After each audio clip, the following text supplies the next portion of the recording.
This is TWiT. Big story. Just broke. Fuchsia. Oh. Amazon has purchased MGM for $9 billion. That's that 8.45. Oh, all right. 8.45. Including debt and pending, of course, regulatory approval. So, Jeff, you're old enough to remember the 1920s. Just teasing. But you maybe do remember a very famous antitrust case because the movie studios in the early days of motion pictures owned the theaters, the movie theaters. Mm-hmm. So they had absolute control not only of the content but of the distribution. And they were forced to divest. This sounds exactly like a movie studio owning the means of distribution, Amazon Prime. Well, Comcast. Well, what about Disney Plus? Well, I guess this now is the Comcast thing. and NBCU. They're all allowed to do that? Well, no. Well, so when Comcast bought NBC, Universal they actually, the FCC put a bunch of conditions on the transaction, including things like, hey, you have to invest in minority cable channels, which they did, and nobody watched them. So there were a bunch of conditions. Those are all done with now. But the real problem with, and this was U.S. versus Paramount Pictures, the real problem was exclusivity rights. So the theaters that Paramount owned only could show Paramount movies, and no one else could show Paramount movies and things like that. And the Supreme Court agreed. It went on for... what year was that case in the end? It ended up being 1948 was the final Supreme Court decision. So you do remember. Oh, so you were alive, Jeff. F you all. F you all. It's famous. It's prematurely gray, damn it. So do you think... It was. Do you think... I guess we live in a different regulatory environment. We haven't really... Nobody's complained about Facebook, buying WhatsApp or Instagram. I mean, do you... And nobody... Just kind of translated the conventions of the physical world to the digital world. That's part of it, isn't it? Yeah, because it's digital distribution now. But presumably, James Bond, Amazon could say James Bond movies will only be shown on Amazon Prime, period. Jeff Bezos. Yeah, well, Disney does that on Disney Plus. So? There are certain films that only show there. Right. Mandalorian's only available on Disney Plus. Yep. Correct.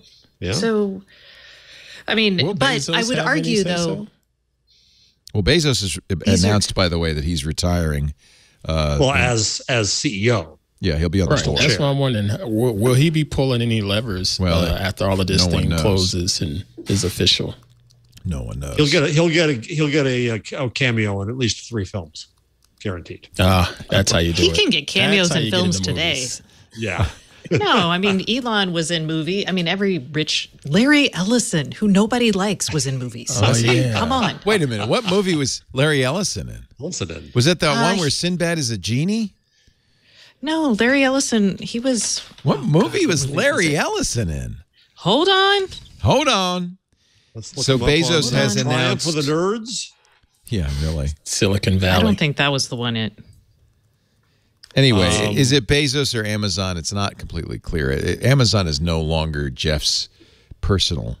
Iron Man 2. Was he in Iron Man 2 along with, what's his name? I remember there was like a cocktail party. And he's wandering around or something in their face. He's in IMDb. Wow. Yeah. That's just pure pandering. Anyway, so... Oh, yeah. And Tim Curry's performance in Charlie's Angels was supposed to be him. Tim Curry. The evil villain in Charlie's Angels. Do you remember that? It was supposed to be Larry Ellison. Okay. Yeah. So $8.45 billion. I remember when Kirk Kerkorian was unloading MGM because it was like so deep in debt and so worthless. I guess it's worth something now. Well, it got sold again and again and lost stuff along the way. Right? I mean, now I can't even remember, Grandpa. Gone with the Wind. Yes. I remember now 1939. Yeah. Well, what studio was it originally? MGM, wasn't it? Right. So, and I think Ted Turner, right, through some deal, got Gone with the Wind. He took away some of those. Now, of course, no one's going to show Gone with the Wind anymore.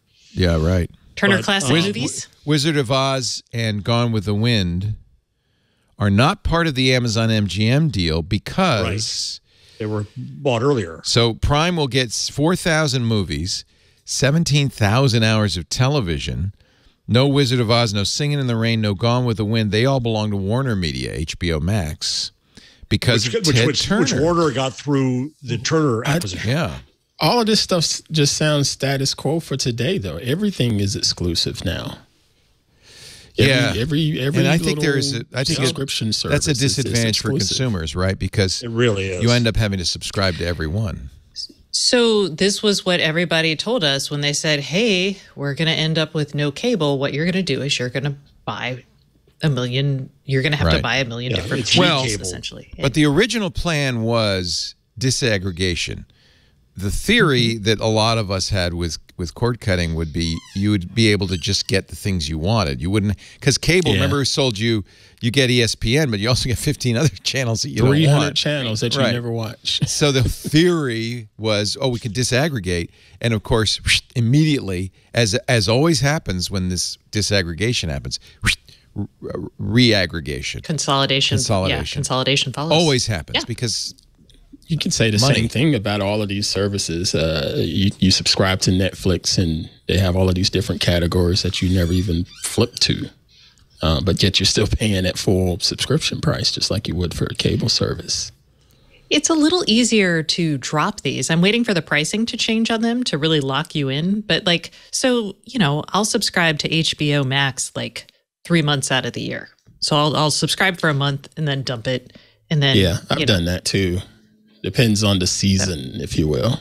So really, that's all Kirk Kerkorian is doing. He's canceling and re-upping. He's bought and sold MGM 3 times. There you go. He's just doing it on a slightly larger scale. Fargo. They own Fargo. They own The Graduate. What has MGM made for us lately? What is Bezos buying in current production talent? Well, there is a new Bond movie which was supposed to come out last year, which has been held because of COVID, and will come out this Christmas. I don't know. I mean, MGM has not been one of those. No. It lost a lot of its oomph. So MGM movies. Let me look and see what MGM released in 2020. It's gonna be amazing. Breaking news in Yuba County. Respect. Oh, Candyman. They did A Star Is Born. The new one? Oh wait, we have it here. Yeah, the new one. All right. Bill and Ted Face the Music. Legally Blonde 3 is coming. And Legally Blonde. Creed 3. All Children of the 80s. They have The Secret of Nim. Addams Family 2. All right, this is all. Samaritan's coming out. So in 2020, they only did 2 movies. Valley Girl and The Wrath of Man. So is that inventory really worth $8.45 billion? Well, having a wide inventory of content might be worth that. So that's a question. So what makes a movie studio valuable? The back catalog, or the prospects for new movies?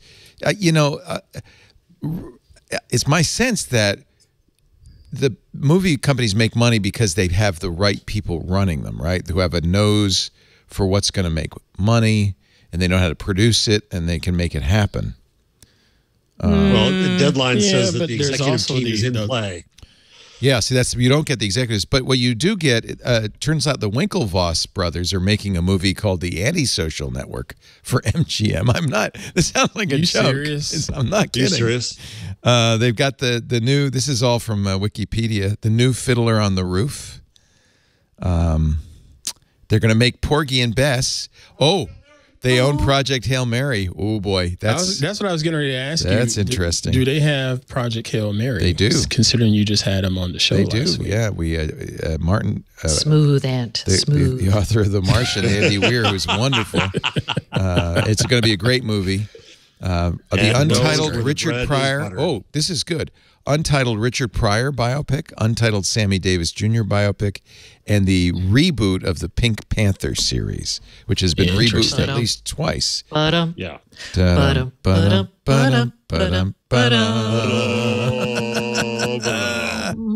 Boy, I love me some tenor sax. Oh, wait a minute. Now I know why they paid $9 billion. Tomb Raider 2. I'm joking. Wow. I'm joking. But here we are, a show about platforms, talking about the old platform, the movie studio. So, right? So again, that is a legit question. Telcos said, we don't know how to do this. Get us out of here. Jane, stop this crazy thing. But Amazon is buying this. Yeah. I think having a nice back catalog is pretty important too, considering what happened with Netflix last year and 2019 as well. Getting a lot of run out of that show Friends and a bunch of other old shows. What was the other one? The Office. The Office. And all of that. Yeah. Got a lot does of Apple run buy out a of studio? those. They made me pay money for seasons of Parks and Rec on Peacock. Yeah. That is my therapy. I was very sad. How dare they? Oh, you love Ron Swanson too? You're so awesome. Leslie Knope is my spirit animal. I love Leslie Knope. What a great name, by the way.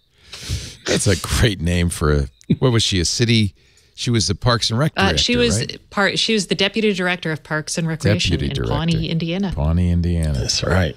So they own a lot of TV shows. I don't see anything quite as maybe as big as Friends. The wild weird world of Dr. Goldfoot from 1965. Mars Needs Women. I remember it well. American International Television. Yeah, it's not looking that strong. Not looking that strong. So is Apple going to buy a studio? Who else would buy a studio? Now, Apple, I think, is exactly the kind of company that will not buy a studio, but instead will buy properties and executives. They don't need, but they need catalog, and in a way, really, that's what's hurt Apple TV Plus. They haven't been able to charge for it. They keep pushing the date that they'll start charging for it off into the future, because I think they're afraid, quite legitimately, that nobody will buy it without catalog. I thought Apple was taking buy it on a monthly Netflix. basis for Ted Lasso. Well, that's right. And so maybe the way you build catalog is you just make as many shows as you can, and maybe after a few years you Netflix. That's what I thought they were doing, like what Netflix was doing with this original content and going pretty much all in on it with spending $50 million here, $50 million there to bring this writer and this director and produce a whole lot of original content that people love. I thought that's what Apple was going to do. Crossing Jordan. They own Crossing Jordan. I don't even know what Will that and is. Grace also, they own that. That's pretty good. Will and Grace is funny. Yeah. Well, the Tony Danza show. Jeez. Saved by the Bell, the college years.